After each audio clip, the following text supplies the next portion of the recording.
Hi everyone, good evening, afternoon and morning to everyone that's joined us again for week 2 of Pivot. I'm Helen Doran, the lead geologist right here at Project InnerSpace, and I'm delighted we kicked off this session with Jamie announcing that Google partnership.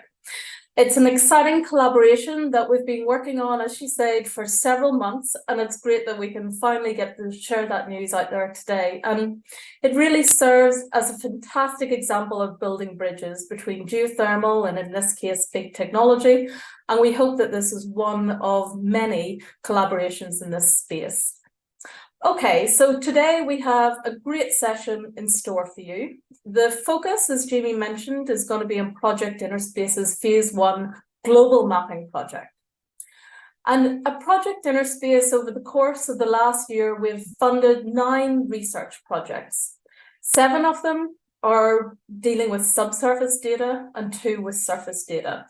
And they are funded across a variety of research institutes and some small companies. And as Jamie mentioned before, collectively within our portfolio, we employ over 60 scientists spread all across the globe, and they're all generating new data to enhance our understanding of geothermal potential. So it's an amazing collaboration. And the mission of our global mapping project is to bring together fragmented data sets. But it's more than that. We want to increase spatial resolution.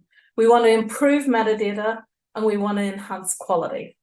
And those 3 themes, increase, improve, enhance, will be running through each of our funded projects. And you'll hear that over and over again today. So our data from both our subsurface data banks and our surface platforms will be brought together into one new, free, completely free and interactive spatial data platform. We are on a mission to create a resource for you that will empower all stakeholders to make informed decisions about geothermal potential worldwide. And that announcement around the Google partnership means that we can leverage the amazing data sets that already exist in the Google Earth engine that will form very much of a lot of our understanding about the surface suitability aspects for geothermal potential. And that will include utilizing very high resolution satellite data and even building types to understand heat and electricity demand right down to the building scale.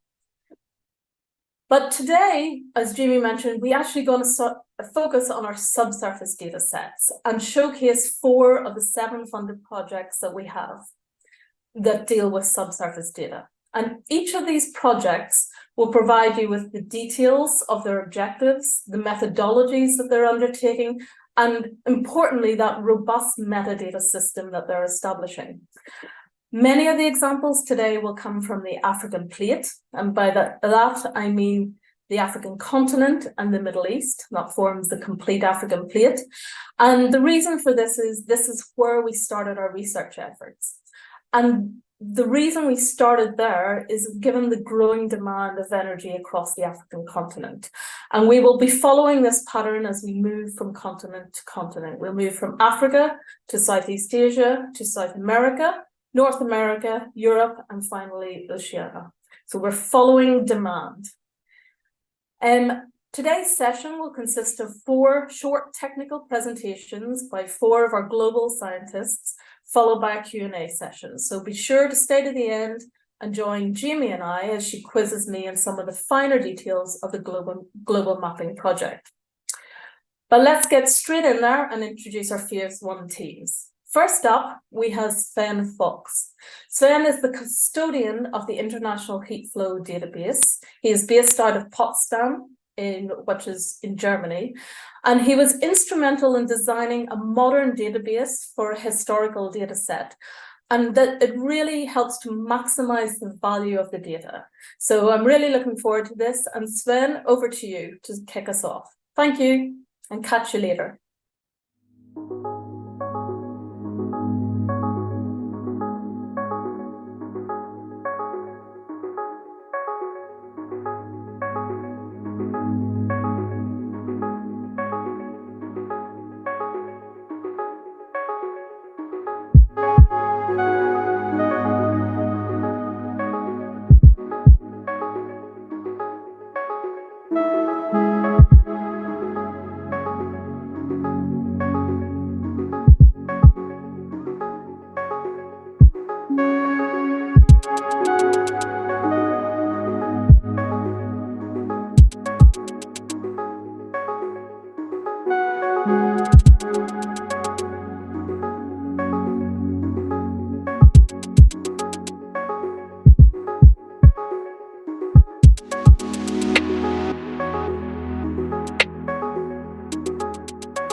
everybody.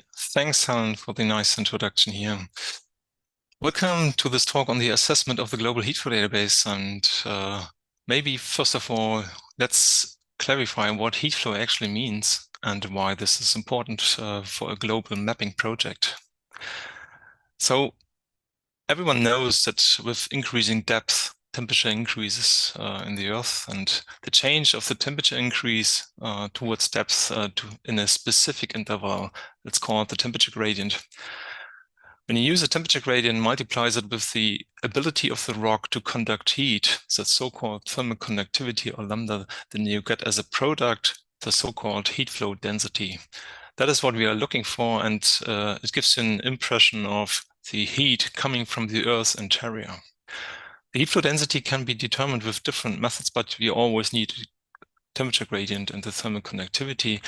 And you should keep notice that different effects results in different types of heat flow, because heat flow always reflects geological conditions.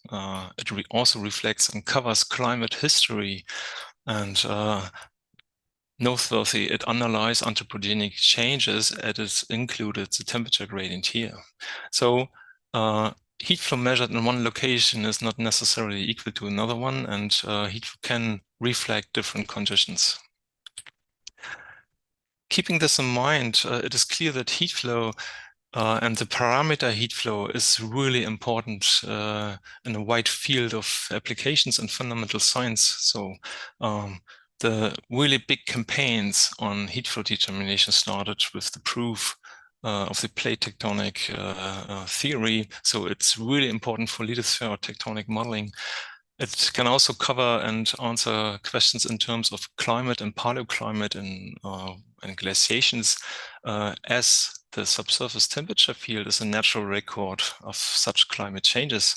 And the more and most important part for us, obviously, is that it's relevant for the subsurface thermal field in geosystems. So the utilization of the subsurface for geothermal energy, for example. So it can reflect a geothermal potential in combination with other geological information. If we look a bit into the history of how heat flow was collected and what heat flow collection means, actually, it's clear that we are collecting heat flow data for more than 80 years. So a lot of scientists contributed to the already existing databases here, and due to its importance of this parameter, the International Heat Flow Commission, which is a commission of the IUGG here, collects systematically heat flow data from research, from publications since more than 60 years now. Obviously, considering the long amount or the long period of collecting data, and considering also digitization processes and modern approaches of data sciences, there is a discrepancy between the needs of digitization and data science and the status of such a long-running and old heat flow collection. If we look a bit into the common challenges we are faced with when working with such ancient or historical data sets, it's basically clear that you always have missing data, you have missing metadata, and given the long span of time in which data are collected, you are always faced with heterogeneous descriptions coming from different schools of research. On a scientific level, it's clear that sometimes you have data average from different locations, for example, or you are faced that you have data that are perturbed by specific effects. For example, you have effects of glaciation, you have effects of flow in a reservoir, you have effects of sedimentation or erosion or everything like this. And quite often all these data that are afflicted with these different effects stand side by side without any differentiation. Obviously, in 60 years, you have an evolution of scientific methods. You are faced with, we have digitization with all the effects, different file formats, and so on, different styles of database designs. And not last but least, data should follow fair data principles, which is relatively new and wasn't invented 30, 40, 50 years ago. So that are the challenges we had been faced with as researcher working with heat flow data, and so defined the project goals for this project here, which means as a community, we wanted to have an authenticated database, that is quality controlled and which helps us really to understand the subsurface in terms of geothermal potentials. We defined the project goal here to accelerate the global heat flow data assessment project, and I will come to this in a minute to explain what this actually means. And our goal is really to achieve in a relatively short amount of time to assess and recompile up to 90% of the database. This includes for us that we incorporate data that are so far unknown and replace missing metadata items. And it includes for us also a systematic global literature survey to identify unknown data and to include data from otherwise inaccessible archives like industry sources or so on. Let's go a bit towards what actually WE means. WE means the Global Heat Flow Data Assessment Project, which is a global collaboration of more than 100 voluntary scientists and institutions. The project itself was, let's say, funded by the International Heat Flow Commission, which is also in charge and maintaining the global heat flow database. And the idea was that we have a voluntary collaborative approach to improve the situation about the global data compilation. One of the first challenges here was to define modern database structures and to define new quality schemes, what we did, and the Project InnerSpace supports exactly this. We have also cross-support of the International Lithosphere Program, which is leading and coordinating this network of scientists. And beside of these, we invented a specific fellowship program that helps us to get scientists from specific regions of interest into these assessment to achieve our goals here in time. A final support here is also from the World Heat Flow Database Project, which develops a new data infrastructure. So this is quite a broad network of collaborators, scientists, and institutions that are supporting the heat flow at InnerSpace goals. The Project InnerSpace here supports an existing global networks, and the first work we have dealt with are definitions and standards. So in a collaborative approach, we set up new definitions for the global heat flow database, substituting the existing standards from 1975. We also set up a new heat flow quality scheme, which consists of a combined quality score that can be applied to all kinds of heat flow data, and which allows to consider numerical uncertainties, methodological evaluations at the same level as, for example, overruling and perturbing effects. This is what we recently published, and I think which is really both together helps us really to ensure that we have a high quality of data and metadata for geothermal exploration. If we look up who actually is doing the work, the scientific core team at GFZ here on the left, we have a lot of students, but most notably, we have international fellows. So since we are dealing with heat flow data from more than 100 countries, in a lot of different languages in terms of the publications, we set up a fellowship network and have fellows from across the globe who are joining our host institutions and helping for a couple of months to deal with specific assessments for specific regions. This is quite successful, this program, and the next application round is currently running in this September. Let's get some insights about, let's say, the structure and subphases. So we defined two subphases in our project. The first one is the first year, and we are dealing with the continental data alone, so the onshore domain continental data, with the goal of achieving 90% of recompiled and enriched data in this time frame. And obviously in the second phase, we are dealing with the marine data set with the same goal here. Towards the first quarter of 2024 and 2025, we want to release the update of the continental onshore data set, and a year later, the update of the marine data set. So this is our time frame.